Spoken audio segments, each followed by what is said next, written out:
तो अगर हम इसको लेके चलते हैं तो हम मान लेते हैं कि माना P x, y कहाँ स्थित है? दीर्घवृत्त। और समीकरण क्या आया था दीर्घवृत्त? X square plus y square x square बटे स्क्वायर वाई स्क्वायर बटे बी स्क्वायर बराबर 1 पर क्या है? स्थित है। ये स्थिति हम मान के चल रहे हैं। अगर स्थित है तो P एच डैश का अगर मैं मान निकाल तो पी एस का भी सकता हूँ। पी एच डैश का अगर मैं मान निकालूँ तो आएगा x प्लस सी का वर्ग प्लस y माइनस 0। दो बिंदुओं के बीच की दूरी का सूत्र लगा के वर्गमूल के साथ। कोई दिक्कत इसमें? अब क्योंकि एक्स स्क्वायर बटे ए स्क्वायर प्लस वाई स्क्वायर बटे बी स्क्वायर पर ये बिंदु स्थित है और ये वाला जो y है वो यहीं से आया है, जो वक्र पर स्थित है, तो वक्र समीकरण को संतुष्ट तो करेगा ही। तो क्यों ना यहाँ से वाई स्क्वायर का मान निकाल के यहाँ रख देते, क्योंकि कम से कम एक तो गायब हो जाएगा एक्स और वाई में से। यहाँ से वाई स्क्वायर का मान कितना आ जाएगा? वाई स्क्वायर बराबर आ जाएगा 1 माइनस एक्स स्क्वायर बटे ए स्क्वायर। यहाँ रख दीजिए, ये आ गया X plus C square plus और इंटू ये बी स्क्वायर भाग करना इधर आकर, ये आ गया B square into 1 minus X square बटे X square upon A square. कोई दिक्कत है? चलिए मल्टीप्लाई कर देते हैं। X plus C whole square plus B square minus B square upon A square into X square. और बी स्क्वायर का मान हम जानते हैं, ठीक है? क्या है बी स्क्वायर का मान? सी तो मान ही लगाओ, क्यों परेशान होना? क्योंकि हमें तो दोनों के सम, ये जो पी एस डैश और पी एस, इन दोनों का योग 2a के बराबर लाना है, ताकि हम अपनी बात सिद्ध कर सकें। जब हम 2a के बराबर लेके चले थे, समीकरण ये आया, तो इनका योग भी 2a इस समीकरण का प्रयोग करने के बाद आ रहा है। तो बी स्क्वायर का मान था कितना? ए स्क्वायर माइनस सी स्क्वायर था। कंफर्म? बिल्कुल ठीक। ये आ गया 1 minus X square upon A square. कारण बताओ नोटिस, ये आएगा बी स्क्वायर बराबर ए स्क्वायर माइनस सी स्क्वायर। चलिए करिए। ये आया x square plus C square plus 2xc। ये कितना आया? प्लस ए स्क्वायर माइनस एक्स स्क्वायर। समझे? ए स्क्वायर से इसकी गुणा हुई, फिर ए स्क्वायर से इसकी हुई, तो ए स्क्वायर कट के माइनस एक्स स्क्वायर माइनस सी स्क्वायर प्लस एक्स स्क्वायर सी स्क्वायर बटे ए स्क्वायर। एक्स स्क्वायर से एक्स स्क्वायर कैंसिल और सी स्क्वायर से सी स्क्वायर। कुल मिला के आ गया एक्स स्क्वायर सी स्क्वायर बटे ए स्क्वायर प्लस ए स्क्वायर प्लस 2x। ठीक है जगह?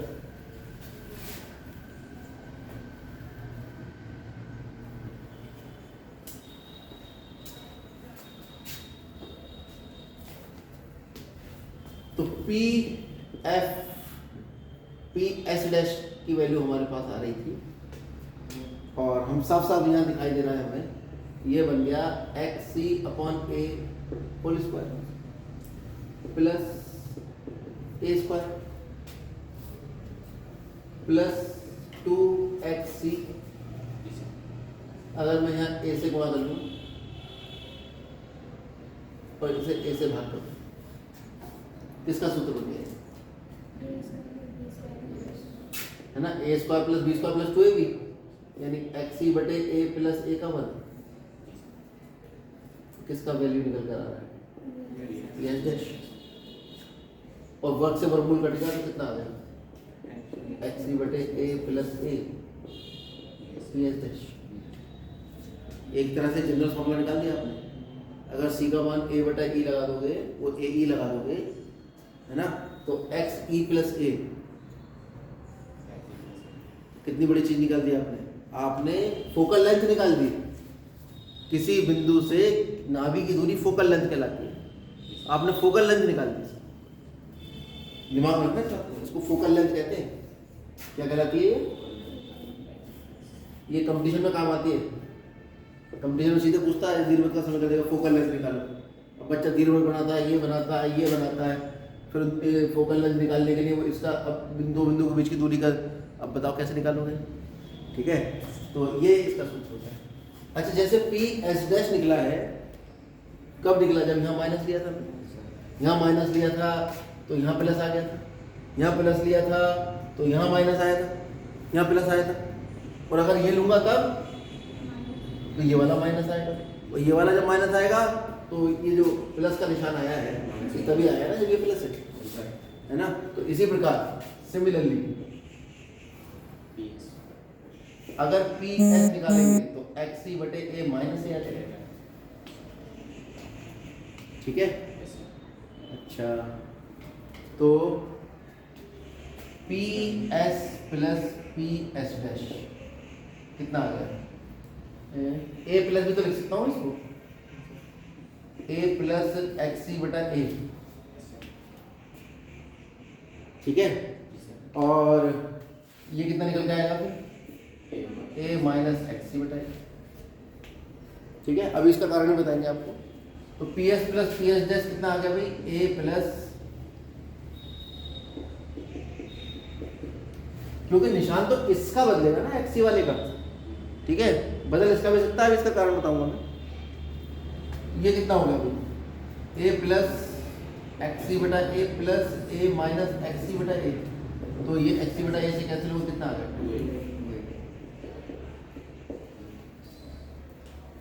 अभी पहुंच गए जहां से हम चले थे।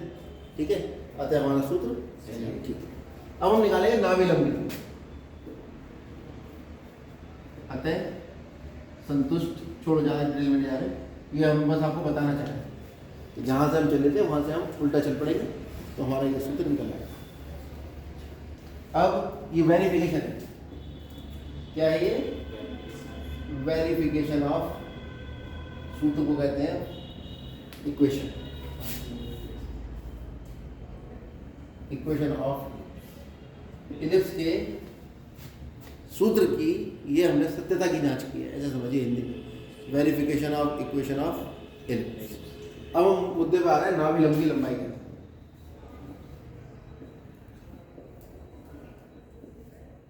नाभिलंब जीवा की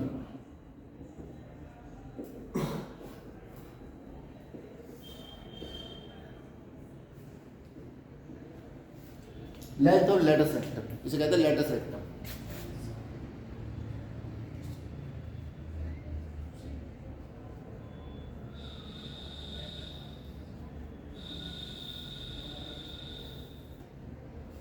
और लेंथ और लेटर सेक्टर निकलती कैसे है? पहली बात तो ये होती क्या है, ये जो हमारा फोकस है इस पर लंब एक रेखा हो। अगर मैं यहां बनाऊं एक एलिप्स, बराबर इसलिए बना रहा हूं कि आपको समझ में अच्छे से आए, और ये आपका फोकस होगा। नाभि एफ कह दूं, किताब में से एफ कह रखा है, F1 कह रखा है, इसको F2 कह रखा है किताब। ये निर्देशांक इसका कितना था? C, इसका निर्देशांक कितना था? A, इस पर पॉइंट अगर P x, y है तो इलिप्स का समीकरण आता था x square upon a square y square upon x square. तो अगर हम इस पर एक लंब जो जीवा हम खींच रहे हैं वो इस पर लंब हो तो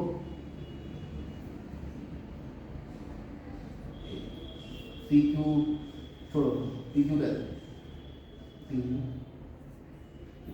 इस पर लंब। ठीक है, यहाँ PQ लंब है इस पर x तथा बिंदु F1 पर लंब रेखाखंड PQ क्या कहलाता है? नाभिलंब जीवा कहलाता। कितनी नाभिलंब जीवा होंगे इसमें? दो होंगे, एक इधर वाली एक इधर वाली। अब क्योंकि ये जो इलिप्स है ये सिमेट्रिक है तो इसलिए सारे नाभिलंब जीवा की लंबाई, दोनों नाभिलंब जीवा की लंबाई आपस में कैसी होंगी? बराबर। यहाँ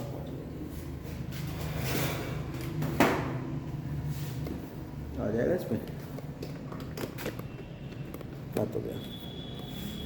चलो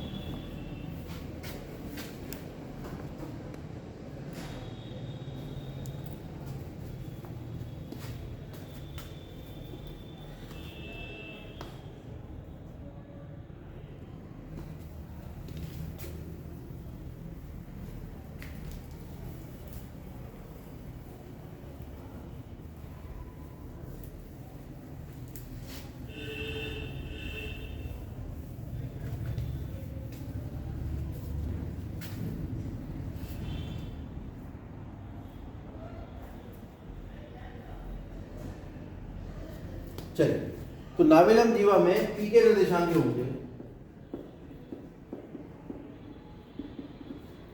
वो साफ साफ पता लग रहा है, क्योंकि ये मूल बिंदु है और मूल बिंदु से इसके निर्देशांक c,0 है, ये दूरी c है, तो p का निर्देशांक होगा c, y, क्योंकि x निर्देशांक तो c हो गया, y निर्देशांक नहीं पता मुझे। समझ आ गई बात? c का निर्देशांक होंगे c, y होंगे जो समीकरण कौन सी x² अपॉन a² y² बटे b² बराबर 1 को क्या करेंगे? संतुष्ट करेंगे। करिए संतुष्ट। तो x² x का मान कितना है? c² बटे a² प्लस y² ऐसे रहेगा बटे b² बराबर। ठीक है, तो यहां से y का मान 1 माइनस c² अपॉन a²। अच्छा, c² का मान क्या था? एलसीएम ले लो ना, a² माइनस c², किसकी वैल्यू? y² और a² माइनस c² की वैल्यू कितनी थी? b² बटे y का मान कितना आ गया? b बटा।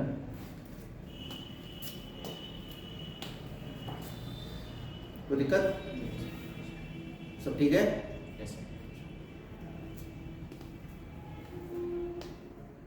ये a² था, बिल्कुल ठीक, इधर गया एलसीएम लिया, a² माइनस c² b² था, b हो गया। तो अब आप इक्वेशन का जो b² है, हाँ ये तो सोच रहा था कि कुछ ना कुछ इसमें गड़बड़ हो रहा है। ये y² बटे b² का मान था, वही तो b² में ढूंढने की कोशिश कर रहा था अभी। तो y² बराबर आ जाए गुणा b² इंटू b²। ठीक है, तो ये आपका हो जाएगा b⁴ और ये y² बराबर b⁴ अपॉन c²। तो y की वैल्यू कितनी आ जाएगी यहाँ से? b²। अच्छा, y होगा कितना? जब इसका निर्देशांक y है तो यही तो होगा y। क्यों? तो नाभिलंब जीवा की लंबाई कितनी आएगी? y प्लस y 2y आएगी। जी सर। कुछ किताबों में ऐसे भी करते हैं भाई, इसको कह दिया उन्होंने b², ये y का मान वर्गमूल में आएगा और y का जब वर्गमूल में आया तो आ गया plus minus b² upon y। और प्लस माइनस इसलिए आया है कि प्लस ऊपर वाले के लिए आया और माइनस नीचे वाले।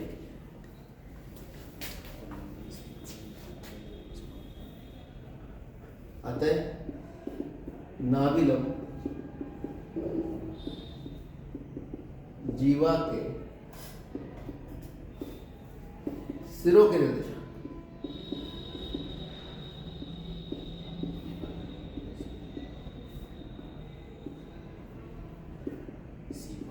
क्या क्या होंगे भी?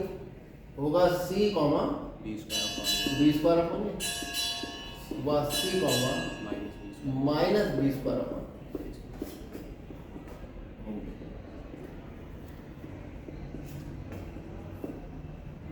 अब आप निकालिए PQ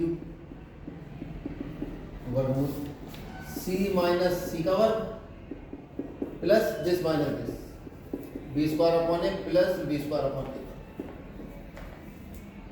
कितना हो गया? ये तो 0। जी सर। ये हो गया, एलसीएम ले लेंगे अगर a तो 2b² अपॉन a का वर्गमूल और इसका चला था वर्ग, और वर्ग से वर्गमूल कट के कितना आ जाए? 2b² upon 2b²। नाभिलंब जीवा के। ठीक है, तो नाभिलंब जीवा की लंबाई है